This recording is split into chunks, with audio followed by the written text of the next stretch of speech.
So when I hear about this, I compare it to most managers or CEO that I know, and I see a gap because that's not what they usually do.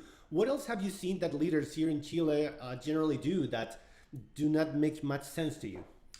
So they don't actually really talk to the people. It's very hierarchical. They go down line management, and as a consequence, they never hear the truth about what's going on in their organizations. They also, let's say, they break a lot of company values because they don't live it themselves. So how can you expect the person in one of your shops to live the values if you don't live it yourself? I'll give you an example. When I was in Austria, I won't embarrass anyone in Chile.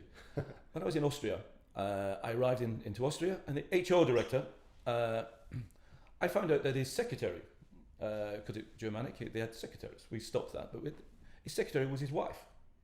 Oh. So I had a chat with him. I said, "Don't you think that's wrong?" "No." So okay. So I then said, well, "Okay, your wife is going to be the secretary of the CTO, and you're fired because that's not the values. You can't fire me. The labour law doesn't allow that." "Okay, I will go through every one of your expenses. If there is 1 cent wrong, I will sue you." Anyway, he agreed to leave. Now, where I say that is, he knows that's wrong. You do not employ your wife as your own secretary. Because he knew it was wrong. I said, what if the shop manager employed his wife and his 2 daughters and his cousins in the shop? "Oh, we can't do that. That would lose control." "And as a HR director, you think that is okay? You're setting the right example?"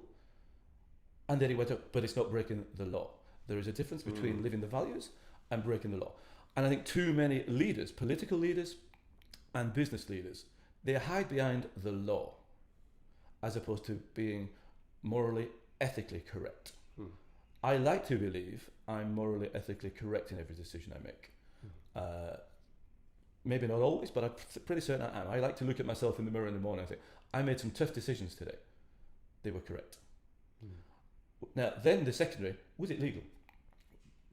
Most leaders hide behind the legality and do not live and drive their businesses or the countries from an ethical value stance.